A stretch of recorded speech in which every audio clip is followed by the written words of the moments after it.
अस्सलामुअलैकुम, मैं हूं काविश मेमन। आप मेरे अकब में देख रहे होंगे कि सिर्फ तबाही ही तबाही नज़र आ रही है आपको। ये वो इलाका है शेरशाह का पराचा चौक है, जहां पर अब से कुछ देर कबल धमाका हुआ है और उस धमाके के बाद यहां पर हमें तबाही के मनाज़िर देखने में आ रहे हैं। ये जो बैंक नज़र आ रही है आपको HBL की, ये जो ब्रांच है, ये ब्रांच जो है वो नाले पर कायम थी। नाले पर ये धमाका हुआ। बताया जाता है कि गैस पाइपलाइन गुजर रही थी तो वहाँ पर ये धमाका हुआ है। और ये जो इमारत है, ये 2 मंजिला इमारत थी, ये इमारत ज़मीन बोस हो गई है। और इस वाक़े के बाद, इस सानहे के बाद जो जाँ बहक अफराद की तादाद है वो अब 11 तक जाम पहुँची है। और अगर मुतादिद ज़ख्मी हैं, बहुत सारे ऐसे हैं जो इस वक्त ज़ख्मी हैं। इस वक्त इमदादी कार्रवाइयों की बात की जाए तो वो तेज़ी के साथ वो सिलसिला जारी है। आपको मैं दिखाऊँगा अभी।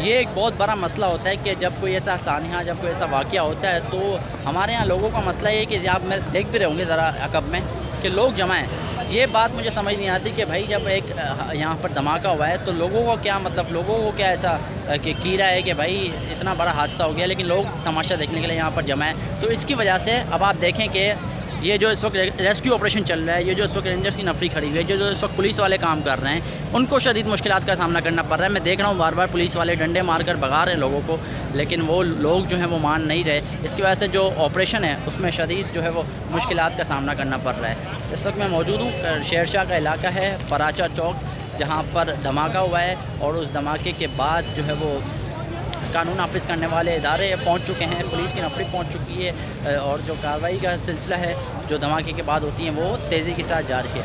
ऑपरेशन की अगर बात करें तो वो ऑपरेशन इस वक्त जारी है। आप देख सकते हैं कि मशीनरी इस वक्त काम कर रही है, रेस्क्यू के इदारे जो हैं वो इस वक्त काम कर रहे हैं, मसरूफ़ है। 11 अफराद जो है वो जाँ बहक के, मुतादिद ऐसे हैं जो इस वक्त ज़ख्मी हैं। रेस्क्यू ऑपरेशन जारी है। धमाका हुआ इस तरीके से कि भाई ये जो इमारत है HBL की, ये इमारत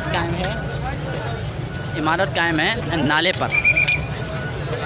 और यहाँ पर आप देख सकते हैं कि रेंजर्स और पुलिस की भारी नफरी तैनात है। जैसे कि मैंने आपसे कहा कि ऑपरेशन में शहरियों को शदीद, जो कानून नाफिज करने वाले इदारे हैं, ऑपरेशन में उनको शदीद मुश्किलात का सामना करना पड़ रहा है।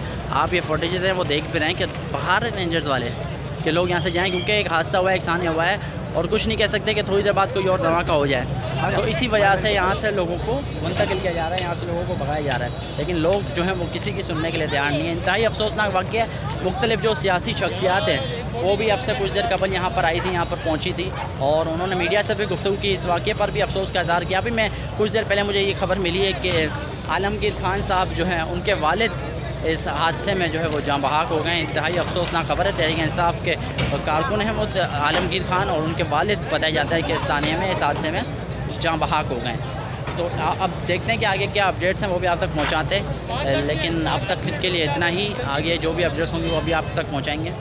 काविश में उनको इजाज़त दीजिए।